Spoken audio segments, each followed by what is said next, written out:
సమస్తభాయ్ పరమ వివేక సౌరభ విభాసిత సద్గుణ పుంజ వారిటోత్తర రుచిరంబులై సకల గమ్య సుతీర్థములై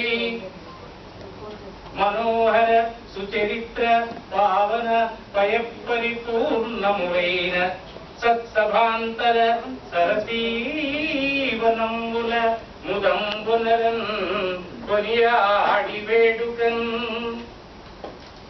జన్మనిచ్చిన అమ్మకు నాన్నకు చక్కగా తంతుగా నమస్కారం పెడుతూ అద్భుతమైన సాహితీవేత్త వారి అధ్యక్ష స్థానంలో ఇక ఈ మహనీయులందరినీ ఒక తోట చేకూర్చినటువంటి ఈ 4 సంస్థల యొక్క జాతీయ సదస్సు పెద్దలందరికీ కూడా నేను నమస్కారాంజలి సమర్పిస్తూ,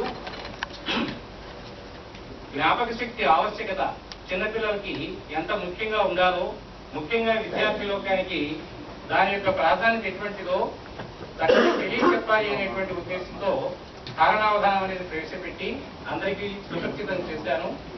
ఈ యూనివర్సిటీలోనే గంటకి 112 పద్యాలు చొప్పున 10 గంటలు ఆగకుండా 1121 పద్యం చెప్పాను.